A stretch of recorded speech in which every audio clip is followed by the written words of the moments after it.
आपण पाहत आहात रायगड टुडे न्यूज, जनमनाचा कानोसा, समाज मनाचा आरसा।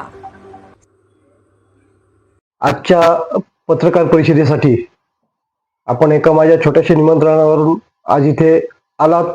या परिषदेसाठी आलेल्या सर्व पत्रकारांचे सर्वप्रथम मी आभार व्यक्त करतो।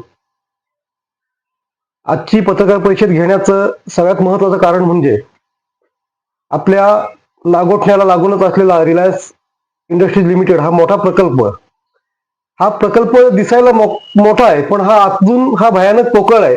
आज इथे अनेक शेतकऱ्यांचे आत्मे या प्रकल्पासाठी तळमळत आहेत। हा प्रकल्प उभारणीसाठी म्हणजे आत्ताचा रिलायन्स आणि पूर्वीचा IPCL या प्रकल्प उभारणीसाठी महाराष्ट्र औद्योगिक विकास महामंडळ यांनी व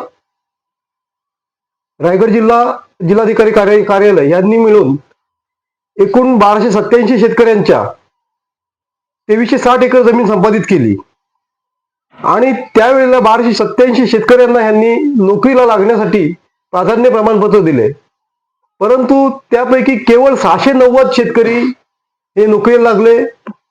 बाकीचे दाखलेधारक आज ही नोकरीपासून वंचित आहेत।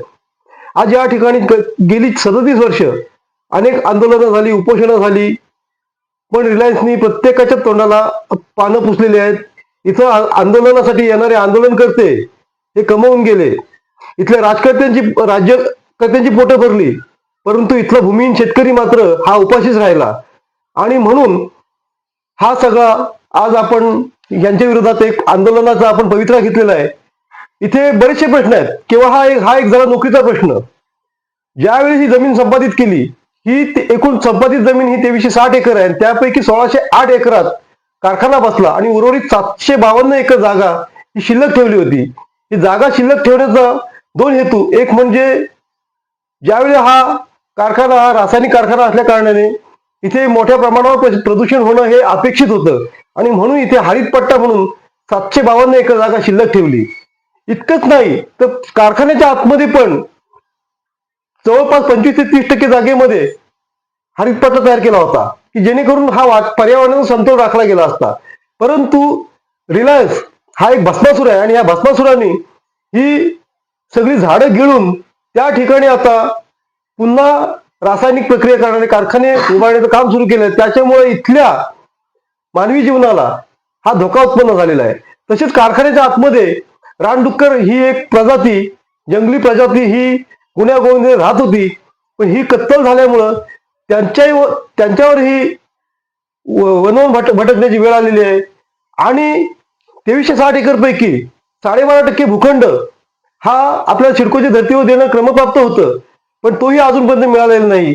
त्याच्यासाठी किमान पकडले आपण तर साधारणतः आपल्याला एक 300 एकर जागा कंपनीने शिल्लक ठेवायला पाहिजे होती। ती जागा पण यांनी शिल्लक ठेवलेली नाहीये।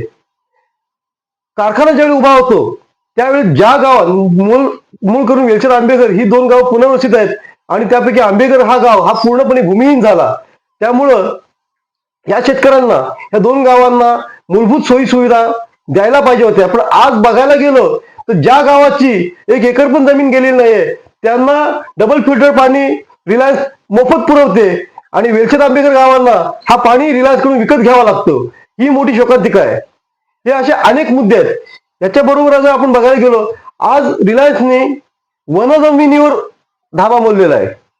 आज बरेचसे साधारणतः आपल्या जर वेलचरचा 222 गट नंबर हा राखीव वने म्हणून होता, त्या राखीव वनेला बदलून यांनी MIDCचा शिक्का लावून तिथं आता अतिक्रमण चालू केलेलं आहे। या संदर्भात मी 2 वेळा माननीय जिल्हाधिकारी रायगड तसेच उपवनसंरक्षक रायगड यांच्याबरोबर निवेदन दिलेले, त्यांना पत्रव्यवहार केलेला आहे, पण त्यांच्याकडून पण अजूनपर्यंत ठोस कुठलीही भूमिका घेतलेली दिसत नाहीये।